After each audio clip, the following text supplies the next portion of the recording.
From LEX 18, your official UK sports station for Big Blue Nation, this is BBN Tonight.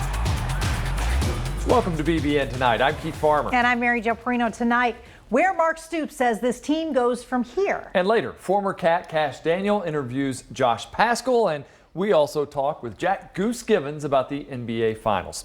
Well, it's not what we want, but it's what we have. Kentucky is 0-2. We know there's been some issues on the defensive side of the ball, but on the other side, there's some good things to take away from Saturday's game against Ole Miss. Eli Gehn joins us in the studio with more in our Big Blue story presented by Baptist Health. Yeah, thanks, Keith. So run the ball is usually a pretty successful thing. We know the Cats can put up yards on the ground. I'm going to touch more on that in this story. But also how a certain connection through the air can make this offense even more lethal heading forward. On 3rd and 1, it's Rodriguez to the end zone. Touchdown. The big boys up front have done an excellent job of paving the way for this ground game as they continue to pile up rushing yardage.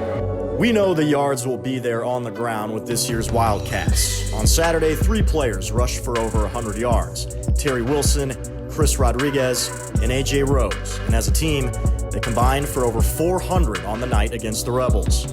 But how about the passing game, specifically with Terry Wilson and his go-to man Josh Ali? Listen to this. Pro Football Focus gave both of them the second highest grades at their respective positions for their performances in Week 5. To Josh Ali, who has been that mainstay, a steadying force in the passing attack. Me and him are really close. We've been close since last year. We went on vacation together at the end of the year, and we got a chance to talk about this upcoming season. And it was just that duo, like you said, that I'm trying to make it that way, get some more passes in there and let us be at the top of the rankings. Through Kentucky's 2 games this year, Wilson has completed 16 passes for 186 yards to Ali, but there's certainly been some misplays on the field as well. I think they've both been working really well together. They've both been working really hard. I want to say both games. I know this past game, I think it was Josh in the first game, we had another explosive play there. We had a shot like down the field, possibly a touchdown, certainly a big play. If we get a fraction more protection, we get that block cleaned up and we're going to strike Josh down the field on a huge play. And, we're just been off on that, just fractions. And I think there's some big plays waiting for him out there. And with Terry continuing to build confidence every week, watch out for number 3 if he continues to do that. I definitely do feel more comfortable. Going through the injury, I really felt like as a quarterback I progressed on the mental side of the game, on just knowing where I need to go with the ball, and just trusting everything. So I definitely feel more comfortable. So during Monday's press conference with Mark, he continued to vaunt about Terry's performance, obviously on the ground, 147 that he put up, but also what he was able to do through the air, even though it was so limited. And now you have guys, of course, like Ali, and you have Bryce Oliver possibly coming back for another weapon for him on Saturday. Mm-hmm. Terry continues to show that he has an arm to be successful, and if they continue to do all of those things, holy cow. Run game combined with what Terry can do through the air, watch out, and hopefully they can maybe run the schedule to end the year here. Now we got to get the defense in the same vein, because Mississippi State is up next, and that means the return of Mike Leach. He was the offensive coordinator under Hal Mumme in the 97 and 98 seasons, where they brought the air raid to Lexington. Leach says he still talks to the former UK head coach often, and when they meet up, it usually turns to football. Whether he's got a team or not, he's always in the thick of it, and with coaches drawing stuff up, drawing things up on napkins, sometimes cloth napkins, and we've had some funny expressions on waiters' faces over the years as he can't find paper, so he grabs a cloth napkin and starts drawing stuff.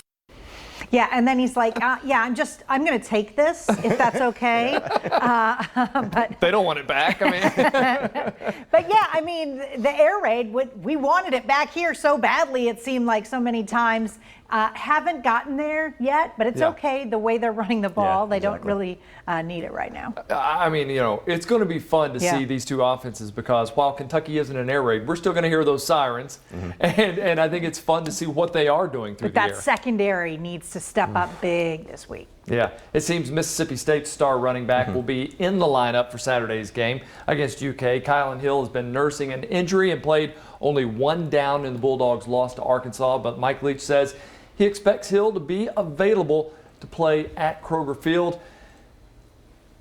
He really had a hard time. Kentucky had a hard time with him. I mean, he's a load. He had 120 yards and 3 touchdowns on the ground. Yeah. So he torched him last year. Yeah. And, well, we have been talking about the secondary.